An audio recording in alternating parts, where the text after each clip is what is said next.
সত্যি বলতে তার উদ্দেশ্যে একটাই কথা, তার কারণে একজন মহান নেতা তার সেলফ রেসপেক্ট বা তার ডিগনিটিকে হারাইছে। কারণ শেখ মুজিবকে যত সরকারি ক্ষমতায় ছিল, যেই ছিল, যখনই ছিল, সম্মান করত। কারণ শেখ মুজিব ওয়াজ এ লিডার। সে যেভাবেই থাকুক না কেন, সে একজন লিডার ছিল। কিন্তু ওনার জন্য, ওনার অপকর্মের জন্য এইরকম একজন ইতিহাসের সবচেয়ে বড় নেতাকে মানুষ ধিক্কার জানাচ্ছে, যেটা কখনোই হতো না। তার ভুলের শাস্তি আজকে এমন একটা মানুষ পাচ্ছে যার পাওয়া উচিত না। এবং এটার জন্য আমরা আমাদের জেনজিকে ব্লেম করতে পারি না, কারণ তারা শেখ মুজিবকে দেখেনি, তারা শেখ মুজিবকে চিনে না, কিন্তু তাদের উত্তরসূরিকে চিনে এবং তাদের উত্তরসূরিকের ব্যবহারের বেসিসেই তারা তাদেরকে জাজ করবে। এবং সেই বেসিসেই হয়তোবা বঙ্গবন্ধুকে আজকে অনেক জায়গায় অনেকভাবে রিপ্রেজেন্ট করা হচ্ছে জেনজির মাধ্যমে, অন্য মানুষের মাধ্যমে, যেটা হতো না, তার ভুলের কারণে হয়েছে। এবং তার কাছে আমার এটাই মেসেজ যে এখনও সময় আছে, নিজের ভুল স্বীকার করেন।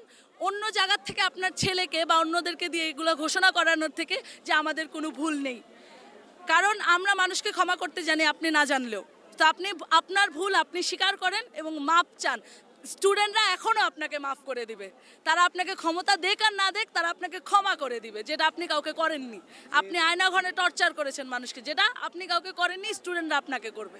আমরা জানি যে আমাদের অলরেডি 1 মাস হয়েছে আমাদের স্বাধীনতার। আমরা এটাকে দ্বিতীয়বার স্বাধীনতা বলি। যে 1971 সালে যখন স্বাধীনতা যুদ্ধ ছিল, তখন ঠিক যেইভাবে আমাদের উপর টর্চার করা হয়েছিল, আমাদের ভাইদের উপর বিভিন্নভাবে টর্চার করা হয়েছিল, তাদেরকে মৃত্যুসজ্জায় সাজানো হয়েছিল, ঠিক একইভাবে আমরা ইতিহাসের 50 বছর পরে সেই হাত ধরেই আমরা দেখেছি আবার আমার ভাইদের, আমার বোনদেরকে অত্যাচার করা হয়েছে, মারা হয়েছে, তাদেরকে তাদের ক্যাম্পাসে থাকতে দেওয়া হয়নি, তাদেরকে শুধু একটা সাধারণ আবদারের বা একটা দাবির জন্য তাদেরকে ভুক্তভোগী করে বিভিন্ন জায়গায় বিভিন্নভাবে মৃত্যুর শিকার হতে হয়েছে।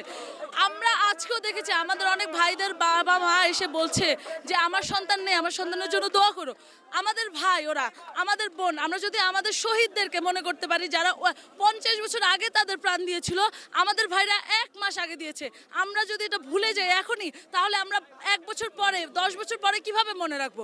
তাই আজকে আমাদের এখানে আসা, যে আমাদের ভাইরা যে চলে গেছে, তারা যে 1 মাস চলে গেছে, আমরা যে এটা ভুলতে শুরু করেছি, এই ভোলাটা যাবে না।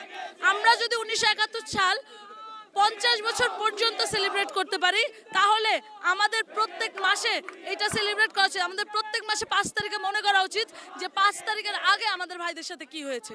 আমাদের যে আমরা যারা আছি, কাজ করছি, আমরা অনেকটা চেষ্টা করছি। এখন কি হয়েছে, বিভিন্ন স্পটে আমরা কিন্তু ছড়াই ছিটে ছিলাম। এমনও দেখা যাবে আমাদের এখানে 20,000 মানুষ ছিল, আমরা সবাইকে চিনি না। হয়তোবা ধরেন আমাদের ইউনিভার্সিটির কথাই বলি, আমাদের ইউনিভার্সিটিতে এমন কারো নাম আসছে যাদের কোনো তালিকা বা তাদেরকে ইউনিভার্সিটিতে বা অন্যান্য কলেজগুলোতে আমরা খুঁজে পাইনি। তো আমরা তাদেরকে কিভাবে সিগনিফিকেন্ট করব?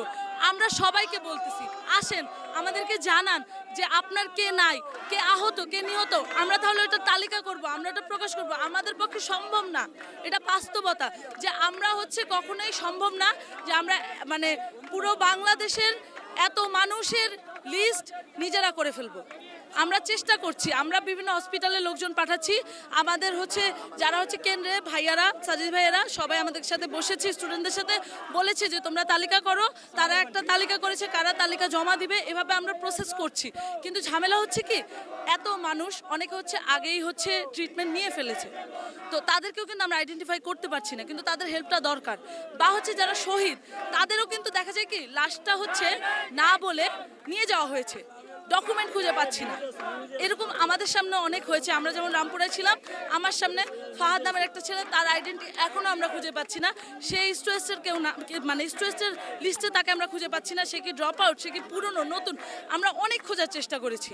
কিন্তু আমাদের যদি গার্জিয়ানদের তরফ থেকে বা ওনাদের জায়গা থেকে যদি একটা অ্যাপ্রোচ আসে যে হ্যাঁ আমার অমুক মারা গিয়েছে, অমুক জায়গায় মারা গিয়েছে, অমুক সময় মারা গেছে, তাহলে সেটা আমরা অবশ্যই তালিকা করব। কারণ আমরা চাই আমাদের ভাইরা যারা এভাবে আহত হয়েছে তাদেরকে হেল্প করতে। আমরা নিজেদের জায়গা থেকে চাই, আমাদের ইউনিভার্সিটিগুলো চায়, আমাদের অথরিটি চায়, সবাই চায়, এবং আমাদের সরকারও চায় হেল্প করতে। এটা বলতে গেলে নিজের চোখে পানি এসে পড়বে। কারণ আমরা যখন দাঁড়িয়েছিলাম, আমাদের সামনে যখন গুলি ছোড়া হচ্ছিল, তার ঠিক আধা ঘন্টা আগে যখন আমরা ব্র্যাকের দিকে মুভ করতেছিলাম ইস্ট ওয়েস্ট এবং অন্যান্য সব নিয়ে আইডিয়াল ইম্পেরিয়াল, কারণ আমি একা ইস্ট ওয়েস্টের নাম বলতে পারবো না, সবাই ছিল। আমরা যখন দেখলাম ব্র্যাকে আক্রমণ করতেছে, আমরা মুভ করতেছি, আমাদের সামনে পুলিশ দাঁড়িয়ে ছিল। তারা কি বলেছে? তারা বলেছে তোমাদেরকে আমরা হামলা করবো না, তোমরা যাও। ঠিক 30 মিনিটসের মধ্যে তারা গুলি ছোড়া শুরু করে, তারা টিয়ার সেল ছোড়া শুরু করে। তখন আমরা মানে কি বলবো সেই ভাষা খুঁজে পাচ্ছিলাম না, কারণ আমার ফ্রেন্ডের বাবা পুলিশ, আমার হয়তোবা কোনো রিলেটিভ পুলিশ আর্মিতে আছে বা অন্যান্য মানে ফোর্সে আছে, সো তারা তো আমাদের ফ্যামিলি মেম্বার। তারা যে গুলি মারতেছে, এমন যদি হতো আমরা তাদেরকে আক্রমণ করছি তাহলে হয়তো তাদের সামনে দিয়ে আমরা গেলাম, তারা আমাদেরকে বলতো যে তোমরা যেও না, আমরা তোমাদের উপর আক্রমণ করব। তারা এতটুকু কথা তাদের কারো মুখ দিয়ে সেই মুহূর্তে বের হয়নি। তখন আসলে আমরা যেই বর্বরতাগুলো আমরা দিচ্ছি সেগুলো অনেক আগের, কিন্তু আমরা তখন দেখাতে পারিনি। এখন আমরা দেখছি, কিন্তু আমরা সামনে থেকে দেখেছি, তো ওই জিনিসটা আমাদের মধ্যে থেকে এত জলদি যাবে না। তাদের একটা বড় ভুল আমার কাছে মনে হয়, তারা অনেক বেশি দাম্ভিক হয়ে উঠেছিল। তাদের ধারণা যে তাদের উপরে কিছু নাই। তারা ভুলে গেছে যে 71, 69, এবার 24 এবং এর আগে যতগুলো অভ্যুত্থান হয়েছে সবগুলো স্টুডেন্টদের হাত ধরে হয়েছে। তারা ভুলে গেছিল স্টুডেন্ট সবচেয়ে পাওয়ারফুল, এবং স্টুডেন্ট সবচেয়ে পাওয়ারফুল হয়েছে বলে জেনজি, মাথা ঠান্ডা রক্ত গরম। ওই জায়গায় হচ্ছে তারা ভুলে গিয়েছিল যে স্টুডেন্ট এখনো মরে যায়নি, স্টুডেন্ট এখনো আছে। তারা ওয়েট করছিল তারা চেঞ্জ হবে, চেঞ্জ হয়নি, তাই তাদেরকে চেঞ্জ করে দেওয়া হয়েছে। এর পরবর্তীতেও যদি কেউ এরকম করে তাকে চেঞ্জ করে দেওয়া হবে।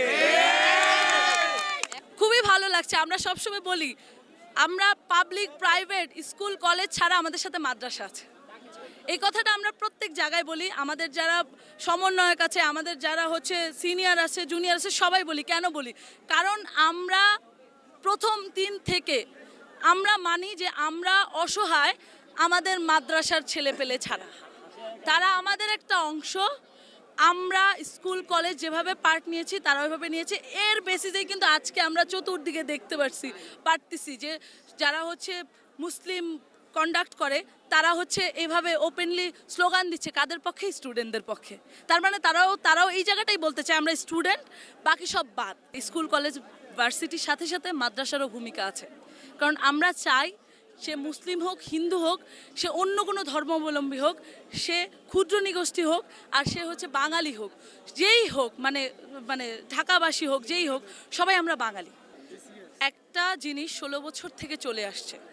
আমরা জানি যে আপনি হচ্ছে ধরেন একটা লোহার জিনিসকে পিটাতে থাকলেন, 16টা বাড়ি দিলে আপনি একটা বাড়ি দিয়ে ওটাকে ঠিক করতে পারবেন না, আপনাকে আবার 16টা বাড়ি দিতে হবে সোজা করতে বা শিথিল করতে। তো আপনি একটা সরকারকে বসানো হয়েছে, অলরেডি আমরা দেখছি যে বিভিন্ন জন তাদের অভিযোগ নিয়ে আসছে। তাহলে 16 বছর কই ছিলেন আপনারা?